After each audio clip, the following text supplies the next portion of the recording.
Como igreja, nós sempre valorizamos os ministérios internos da igreja, e os presbíteros que fazem parte do conselho dessa igreja são pessoas que desenvolvem os seus dons na comunidade. E o presbítero Willo está há 1 ano no presbiterato, é membro dessa igreja desde 2012 e tem desenvolvido o dom do ensino, o dom da pregação, o dom do ministério da palavra, que Deus também tem dado a ele, além do dom de governo e da administração no presbiterato. E nessa noite ele estará conosco compartilhando a palavra do Senhor. Pai, no nome de Jesus, nós queremos agradecer pelo Teu servo, pedir que o Senhor possa usá-lo e que ele, com intrepidez, com ousadia, na Tua palavra, possa ministrar os nossos corações. Nós oramos assim em Cristo Jesus. Amém. Amém. Boa noite, graça e paz. Nós estamos quase apresentados. Eu me chamo Willo Rodrigo, eu sou nascido no Acre, sou nascido em Rio Branco, tem alguns anos já que eu moro no Mato Grosso do Sul. De vez em quando vem um sotaque meio rápido. Mas eu quero dizer para você que tem 8 anos que eu estou nessa igreja e me sinto muito feliz e muito honrado. E também me sinto o peso da responsabilidade de estar aqui compartilhando a palavra com vocês. E dizer que alguns anos atrás eu nunca me imaginaria aqui. Era algo que para mim seria altamente impossível. Eu estava num grupo daqueles que se chamavam desigrejados, ou aquele que tinha a confissão de que era evangélico, mas não praticava e não aguentava ficar 5 minutos na igreja. Não aguentava mesmo, não tinha a mínima condição. E eu estar aqui hoje é um milagre de Deus enorme, é algo fantástico que Deus faz, né? E agradeço muito a essa igreja, ao pastor Edson e principalmente também ao pastor Denis. E hoje é dia 15 de dezembro, hoje é um dia interessante, porque daqui 10 dias nós vamos estar celebrando o Natal. Talvez se eu perguntasse para você, se alguém perguntasse para você, o seu filho, ou numa conversa, perguntasse para você o que é o Natal, talvez você não tivesse dificuldade de responder.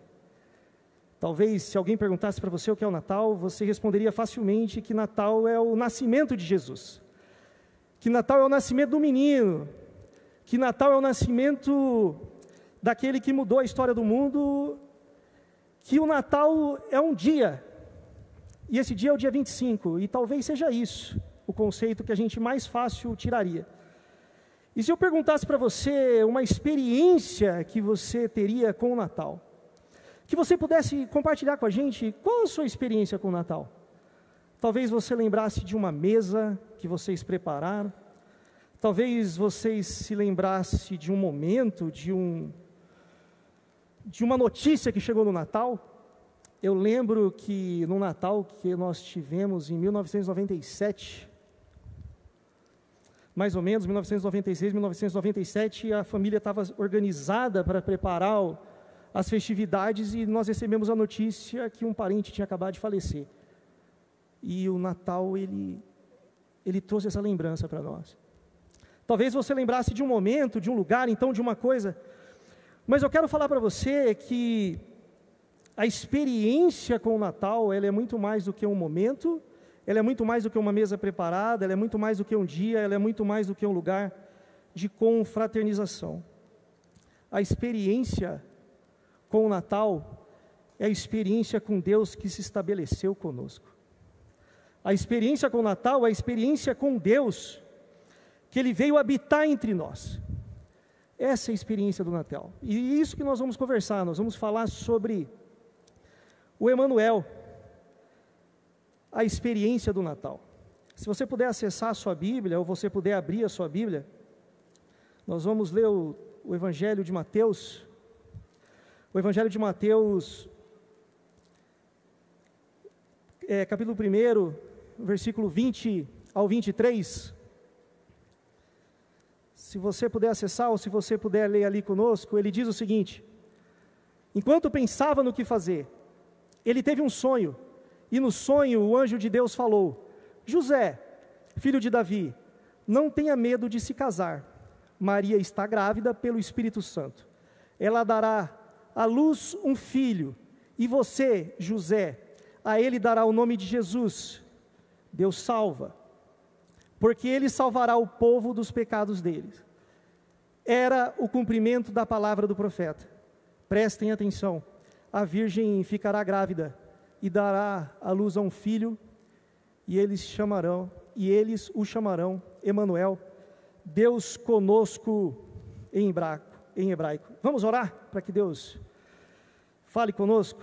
Deus, pedimos e carecemos da Tua presença, Senhor. Pedimos que o Senhor enche este lugar com a Tua presença. Não sou nada, Senhor, não sei nada, eu preciso muito de Ti. Eu peço que o Senhor use esse momento, ó Deus, para falar conosco acerca das experiências que nós temos com o Senhor e que nós podemos viver com o Senhor. É o que eu te peço em nome de Jesus, ó Deus. Em nome de Jesus. Amém. A ideia de experiência é a ideia de um contato que você tem com alguma coisa e o que aquilo gera em você. Quando a gente reflete sobre qual a experiência que você tem sobre alguma coisa, é se você vivenciou aquilo, e se aquilo de alguma forma ele gerou em você algum aprendizado, ele gerou em você a consequência daquilo gera em você um efeito que você leva aquilo com você.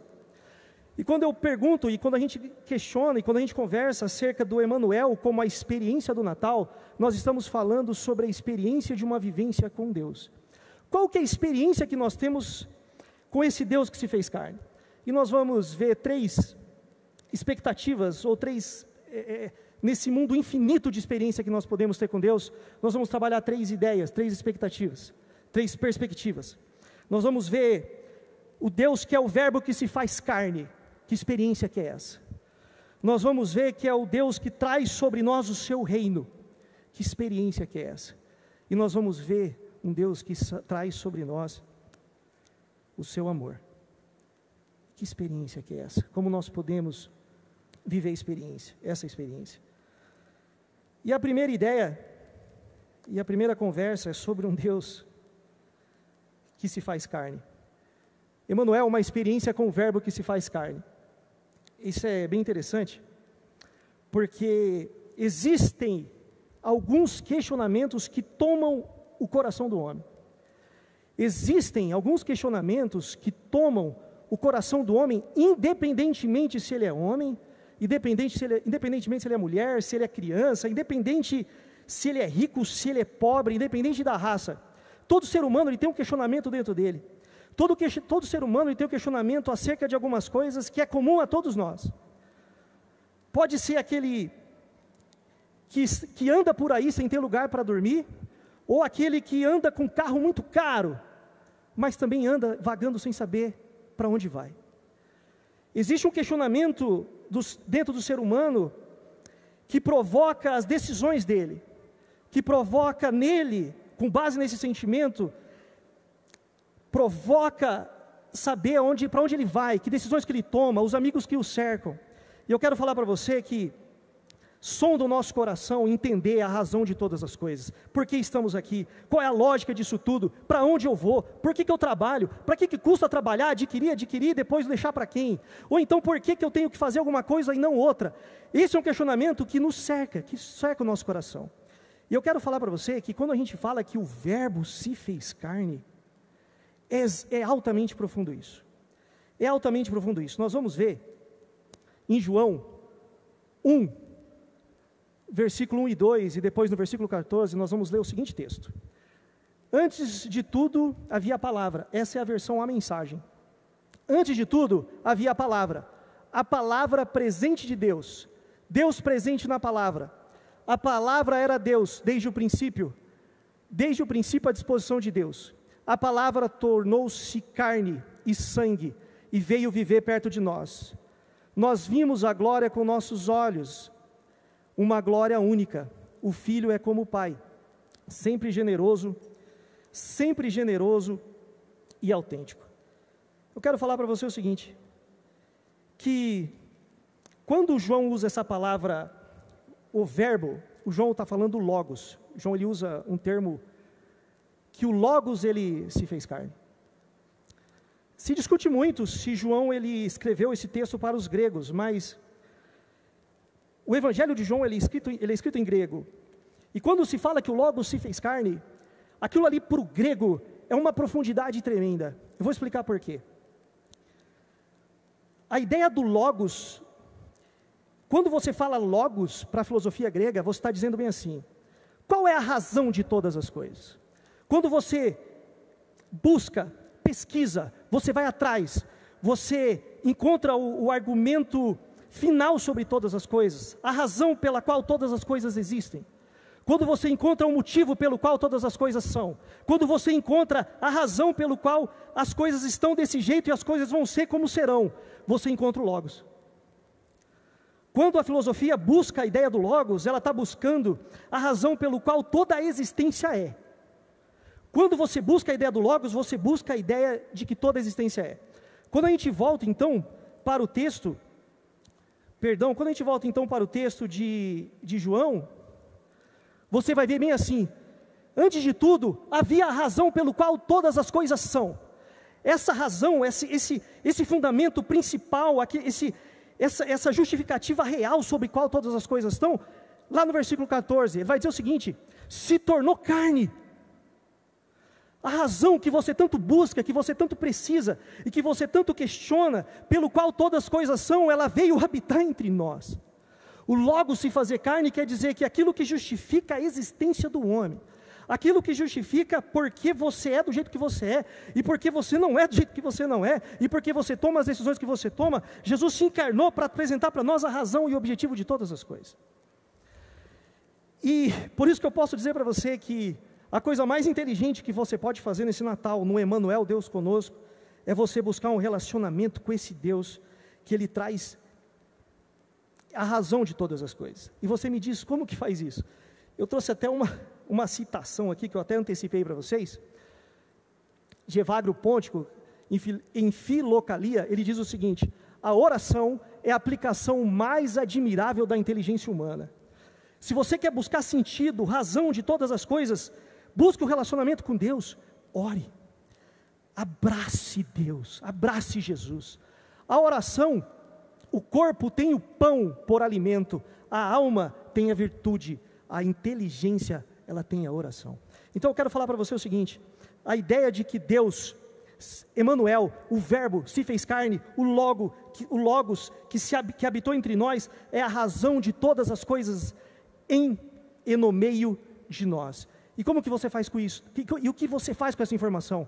Se aproxime dele, tenha um relacionamento com ele, e veja que essa informação se você busca inteligência, sabedoria, se você busca alguma coisa, se aproxime dele, porque é nele que todas essas coisas estão. Um segundo ponto que nós vamos falar é que o Emmanuel é uma experiência com o reino de Deus. O Natal é o reino de Deus revelado ao mundo. O Natal, a experiência com o Natal, muito mais do que uma experiência com uma mesa, com enfeites ou com acontecimentos, é o reino de Deus manifesto ao mundo. O Natal é o reino de Deus manifesto ao mundo. Preste atenção, no Natal você simplesmente não curva para olhar o menino. No Natal a gente dobra o joelho para adorar um rei. O Natal é um momento especial, é uma experiência não só com uma criança que nasce, é uma experiência com o rei, com o reino que se estabelece. A gente tem essa percepção quando a gente vai ver Mateus 2, quando os magos, eles vieram e perguntar onde estavam Jesus, eles estavam seguindo a estrela, eles perguntavam: onde está o recém-nascido, o rei dos judeus? Porque vimos a sua estrela no Oriente e viemos para adorá-lo. Uma experiência com o Natal é uma experiência onde a razão de todas as coisas aparece, é revelada. E a experiência com o Natal é uma experiência onde um rei, não apenas um menino, mas um rei, ele é revelado a nós. E é interessante que existe um conceito sobre reino. Olha só, quando eles falam ali, buscamos um rei, salvo engano, eles usam a palavra basileu em hebraico.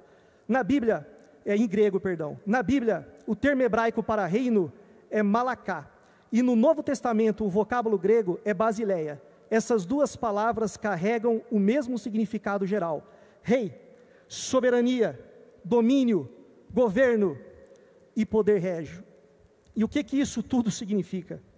Isso tudo significa o seguinte, para as nossas vidas: o contato com o Natal, a experiência com o Natal, a experiência com o reino, com o menino que se faz rei, ela diz o seguinte: no reino, todo modo de ser, todo modo de ver, todo modo de viver, de pesquisar, toda ciência, toda cultura ou filosofia encontra nele autoridade sobre si. No relacionamento com o Natal, com o Deus Emanuel, que se apresenta conosco, é uma experiência com o reino pelo qual a nossa vida se prostra diante dele. É aonde, dentro da minha casa, existe só alguém que manda. E esse alguém é Deus. Dentro da minha casa, existe só alguém que direciona o caminho. E esse alguém é Deus. A gente tem uma perspectiva do reino de Deus, aonde o reino de Deus ele está afastado das nossas vidas, e a gente vai para um lado para buscar o reino de Deus, e depois a gente vai para o outro lado para trabalhar, para buscar as outras coisas. A gente vai para um lado para buscar o reino de Deus, e a gente vai para o outro lado para buscar outras coisas. E eu quero dizer para você que o reino de Deus está em todas as coisas. Quando você pisa no seu trabalho e você entra lá, lá está o reino de Deus. Quando você entra na sua casa, lá está o reino de Deus. E o que é isso? A manifestação do poder e do governo de Deus, que diz todas as coisas, que fala sobre todas as coisas, que governa todas as coisas, está ali. A experiência com o Natal é uma experiência com Deus, que Ele governa e se estabelece acima de todas as coisas. A experiência do Natal também é uma experiência sobre o amor de Deus. A experiência do Natal é uma experiência sobre o amor de Deus. Eu acho fantástico e fico extremamente emocionado, porque é o seguinte: você sabe como você é, você não sabe? Eu sei como eu sou. Quando você está sozinho lá no seu quarto, ou quando você está sozinho e você para olhar quem você é, e às vezes até aquilo que você é capaz de fazer, e você olha um Deus que morreu por você, e você olha um Deus que se fez carne para habitar aqui com você.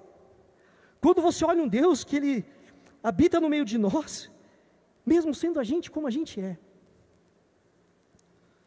A graça de Deus revelada no amor de Deus, revelada no Deus Emanuel que se faz carne.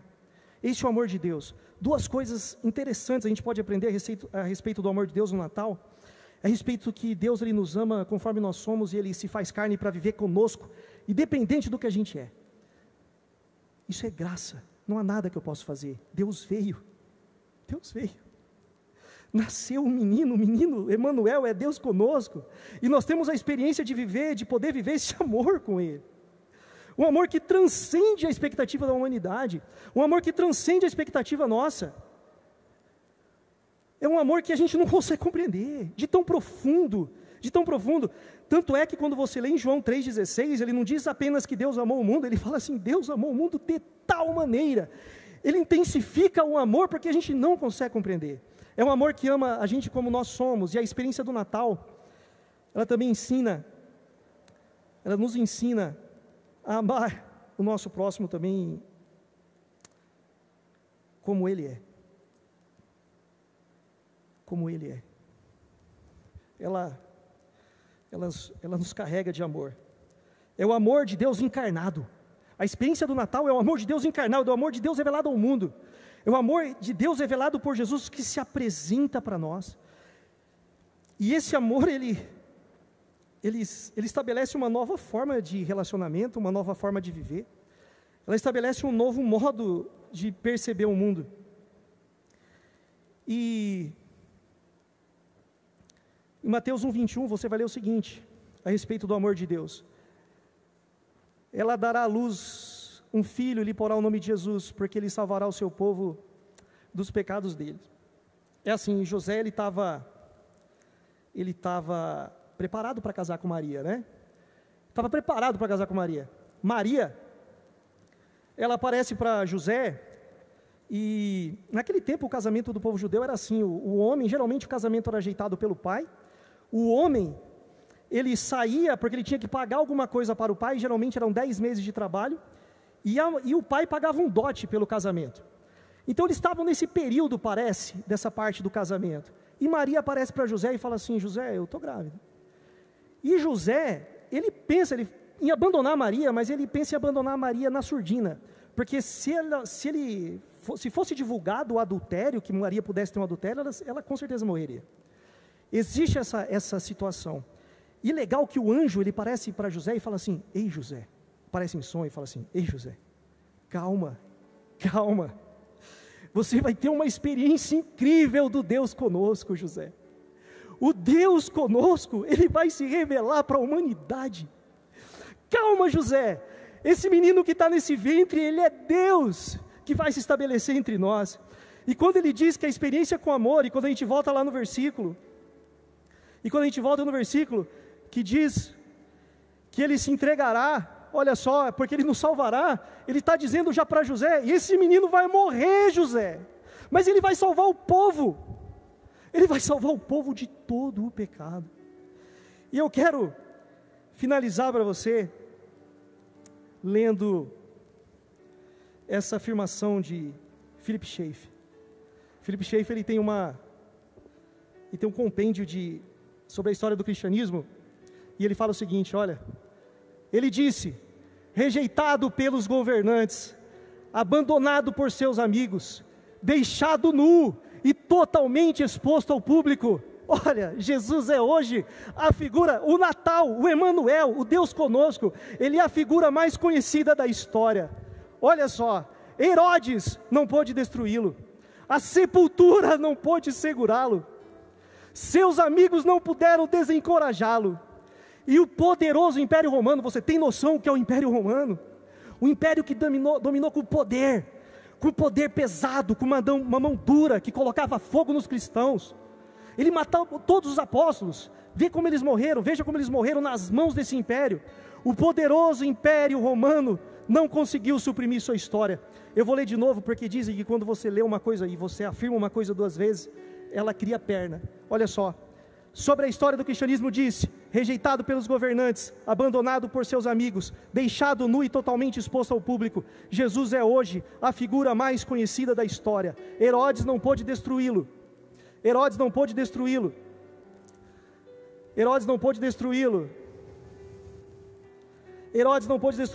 A sepultura não pôde segurá-lo, seus amigos não puderam desencorajá-lo, e o poderoso Império Romano não conseguiu suprimir sua história. Você pode se colocar em pé, por favor, e nós vamos cantar o que nós estamos falando aqui agora, em nome de Jesus.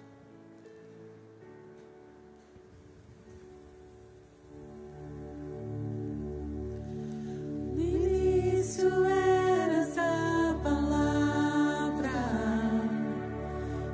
com Deus Altíssimo. Aleluia, Senhor. O mistério de tua glória, Tu és santo, Deus. Cristo em ti se revelou. Ó, quão lindo esse nome é, ó, quão lindo esse nome é. O nome de Jesus, meu Rei. Ó, quão lindo esse nome é. É a razão de todas as coisas reveladas. É o significado, o sentido de todas as coisas reveladas. Aleluia. É o reino, é se curvar não apenas ao menino, é se prostrar diante de um rei, que tem tudo na palma das mãos dele, tem sua vida, tem tudo.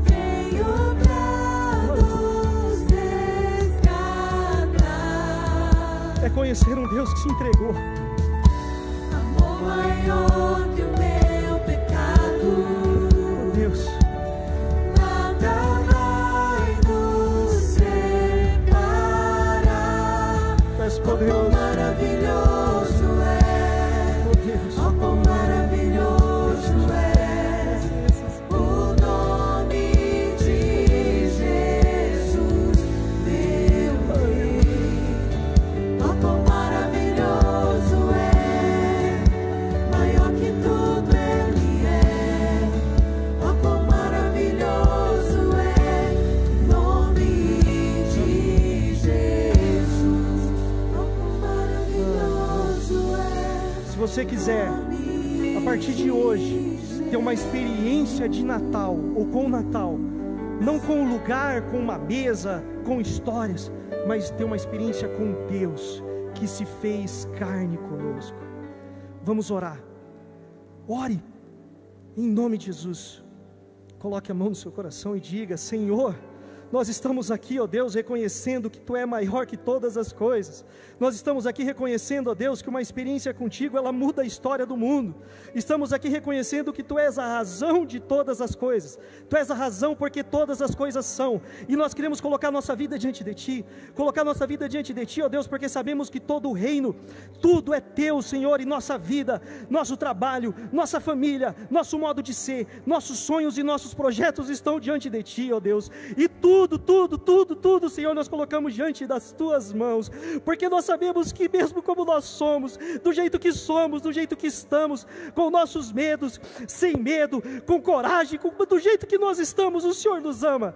Com o pecado, ó Deus, o Senhor mesmo assim nos amou, o Senhor nos resgatou, e hoje nós podemos viver uma experiência com o Senhor, de amor, ó Deus. Eu te agradeço e te louvo, Senhor, em nome de Jesus. Em nome de Jesus, amém, Senhor, amém. Você pode se assentar, por favor.